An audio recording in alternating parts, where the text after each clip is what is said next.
believe it was shortly after 9/11. Some skinheads came to my house, and they busted all of our house windows.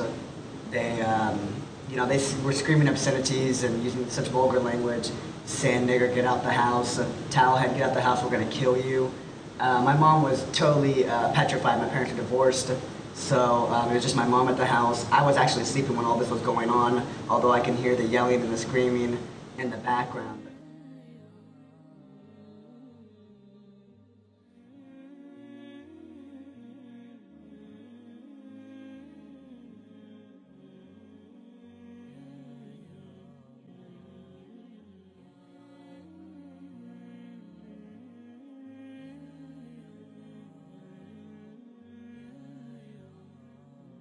We know how to find the terrorists among us. Profile, profile, profile. Wayne, this is the most controversial topic we've ever done on Cashing In, but isn't it time to profile?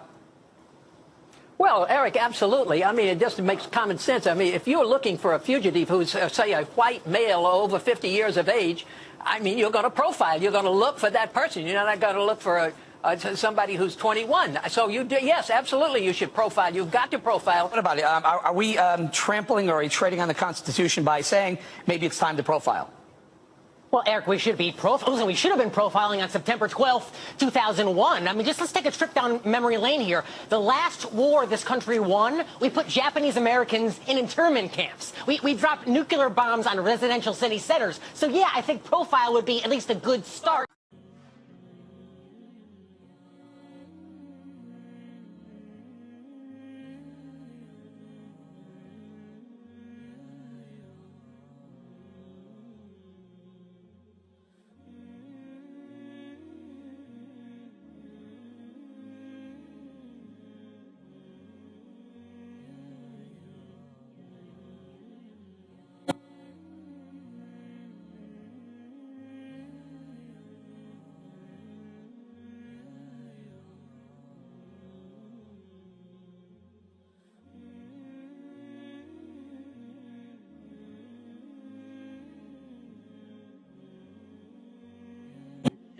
Pew Research, they did a study that shows that after September 11th, the approval rating of Islam and Muslims in America was at 62%. That has now dropped in 2014 to 27%. And that begs the question, why is it that as we go further away from that incident, that Islamophobic rhetoric seems to increase? And the reason is that here we've discovered that there is an industry within inside the United States called the Islamophobia industry. It's a coin we term. And this industry has spent within the last 4 years at the very least $128 million for the sole purpose of demonizing Islam and Muslims.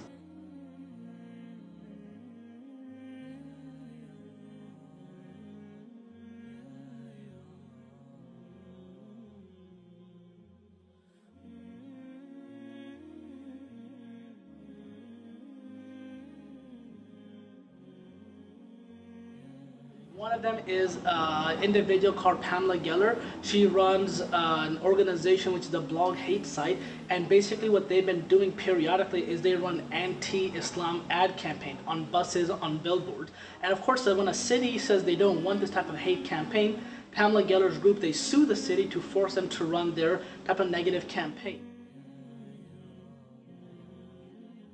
One specific example is in the state of Missouri, Joplin. Missouri is only about 4 hours from St. Louis. That was the first Islamic center in U.S. history to be physically burned down by an anti-Muslim racist. For example, in 2010, we saw, for the first time in U.S. history, laws that would specifically discriminate against a religion. Now, this one individual wrote it, but then it got introduced into 27 states. American Muslims have first of all benefited from Western society, from the freedom of religion, from the opportunity that come within America and Europe and Australia and many other countries in getting an education, in the right to get an education, having homes and whatnot. And we've in reciprocal benefited the society in that you see in America, the majority of the doctors that are now going into that field are Muslims.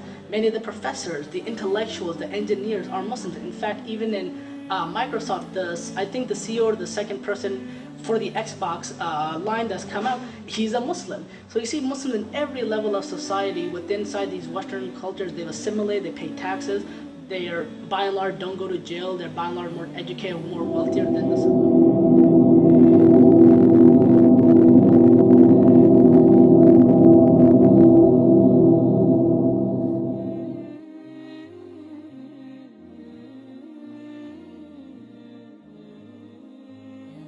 Islam is the fastest growing religion in the United States, and you know it's one fourth of the population. You know, over 1 billion people are Muslim, practicing Muslim, and 99.9% of them are doing it correctly, peacefully.